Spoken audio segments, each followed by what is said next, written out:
everybody, welcome to a pop-up of True Crime Paranormal with the Psychic Sisters. I'm Christy Brower, and I will be your host today. We do have a motion hearing coming up for Chad Daybell here in just a moment. And to be perfectly honest, I almost forgot about it because we've been so heavily focused on Gabby Petito that we almost forgot that we had a Chad Daybell hearing today. So I'm getting ready to pull it up for you so that we can live stream it, see what's going on here. I think they had several things they needed to discuss. So I'm just pulling up the judge here, see if we've got his,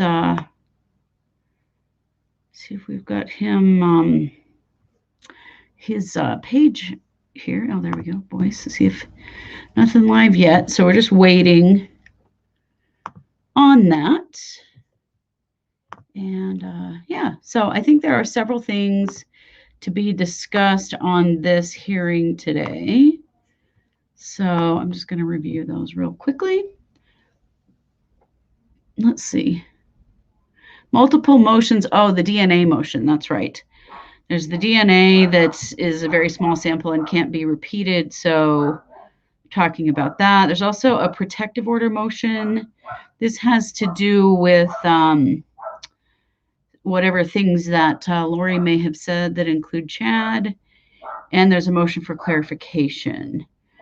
So, of course, Lori's case is still on hold because she is in a psychiatric hospital, and yeah, darn Daybell again, right? But he's trying to file a protection order basically against her and what she's had to say.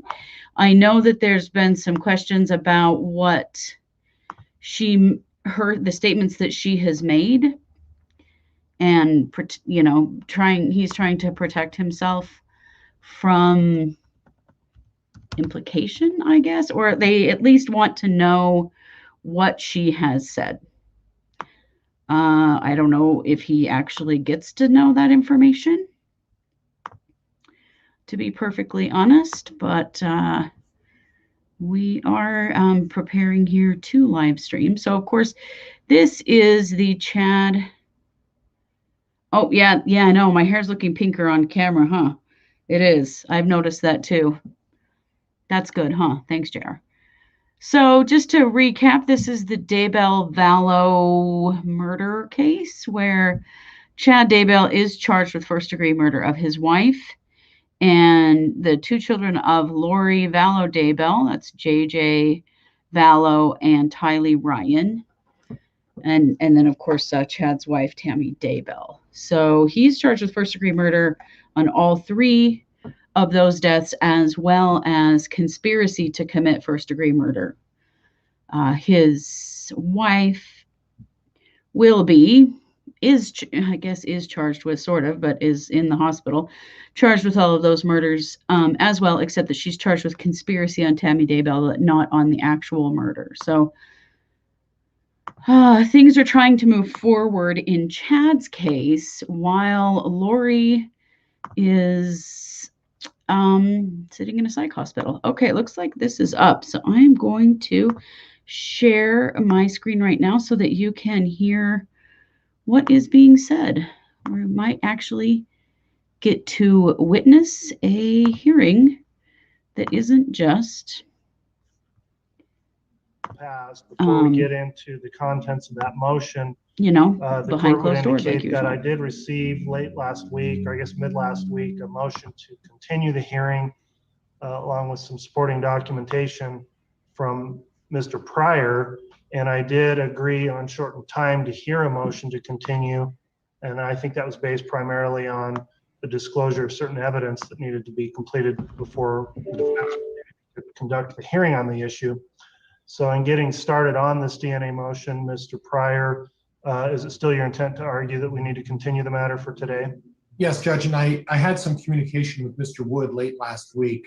I was unfortunately out of town, but he was kind enough to communicate with me that he's not opposed to setting this out. At least I understand that until such time as the state provides me the information that I discussed in my discovery I sent out to them a bit ago. So unless I'm misstating Mr. Wood, my understanding is we're just going to set this out a little bit of time until there can be some discovery provided to my office. That's accurate, Your Honor. We're working with the state lab to get the information for Mr. Pryor that he requested, and obviously we'll turn it over to Mr. Archibald as well and Mr. Means. It is taking a little. We're just working with the lab to get it, and so I do agree that it will. Having that information will probably make this motion easier to argue on both sides. And then in the state did file a response. We're also concerned about having any dispositive consumptive testing of material before Ms. Fallow is able to argue it due to the stay on her case. And so for those reasons, we agree that this hearing, it's wise to continue it. And Judge, for the record, I'm not necessarily in agreement waiting until Ms. Vallow's case is on the plate and ready to go. My position is that this needs to be done at the soonest available time, but obviously there's a need for the information from Mr. Wood's office before I can effectively argue my position on that. Okay, well, without objection from the state, then I do find grounds exist, good cause for a continuance of the motion as it relates to the DNA testing. In lieu of calendaring that right now, where we're going to be in further discussions on a closed hearing later, I think it'd be more appropriate if we just look at our calendars and determine an appropriate time to reset this hearing. So I'll bring that up a little later this afternoon with council when we can all consult with our calendars and maybe get some reference about how long it may take for the discovery to be completed and to be able to reschedule the motion. So for now, the motion to continue the DNA evidence testing motions is granted, and I'll discuss at a future time with council the recalendaring of that motion.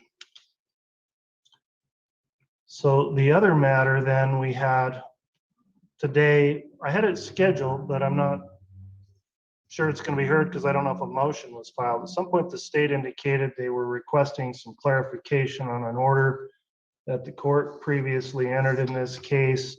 It was an order entered on August 6th, and state indicated they'd be filing a motion for clarification. I haven't seen a motion filed on that. I did have that penciled in as something we may consider today. Is the state intending to hear that today? And if so, was a motion filed in that regards? Your Honor, I think the court had requested that the state get a motion filed last week or even the week prior. Due to some unforeseen things that have come up, the state had not had a chance to get that finalized. We have it about finalized and ready for filing. Our anticipation was, because we had not been able to get that filed, that we would be asking the court to set a new hearing date with regard to that. Obviously, we want the court and Mr. Pryor to have an opportunity to review that and respond, and for Mr. Pryor to respond if he would like to. So we were hoping to just get the next available date on the court's calendar. The anticipation is that will be filed by the end of today. Very well. Without the motion being filed, then we won't consider that a hearing today, and I'll reschedule a hearing on that as well. Again, I'll talk to council about that when we all have our calendars together and can determine an appropriate time to be heard on that motion.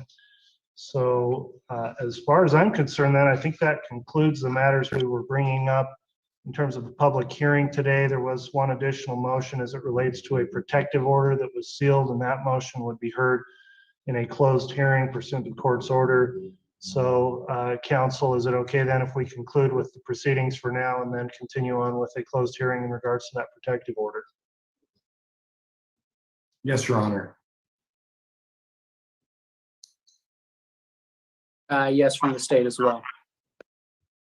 All right, very well then. We'll conclude the broadcast on live stream at this time, and I'll take a brief recess. Well, there you have it. A whole lot of nothing burger on that. I just cannot get over all the closed hearings in this case. It just feels so sketchy to me that we, as the public who have the right to know, do not get to have the right to know. And that's just not cool. I'm sure this has to do with Lori and the severance of their cases and the protection order against what she has, I don't know, something to do with her case and his case and how they're going to separate them. But, it is not right what's happening here. And I don't know what we do about it, but it does seem as though so much of this is going on behind closed doors that the public really isn't able to see what's really happening here. Right. Katie says, when is the big news for I'm going to sue the state for this? Exactly. When is that going to happen? We need that to happen. We really do. Paula, I like Pryor saying he objects to waiting for Lori before he can proceed. He doesn't want the DNA tested either, but he's definitely trying to separate the two trials. Yes, I saw that. And like Katie said, it's illegal to be keeping so much of this behind closed doors. That since when was that a thing in the American judicial system? There are certain things, and Lori's protection of her HIPAA rights with her mental health issues, that I understand. This stuff, I do not understand. It doesn't make any sense to me why so much of this with Chad's case has to be behind closed doors. He's not been deemed incompetent to stand trial. He is competent to stand trial. Therefore, the public should be able to hear what he has to say and what is being said about him and what the motions being made, those kinds of things. This is wrong. This is wrong on many levels. But that's what we have for you. So sorry it wasn't super exciting, but we'll just keep trucking along. This Daybell case, man, it never quits. And I feel like it never will. So thanks for joining me today. And you know it, this is True Crime Paranormal with the Psychic Sisters. And be sure to watch for a new case dropping tonight. We'll be back with all of our regular live streams this week. So thanks for being here.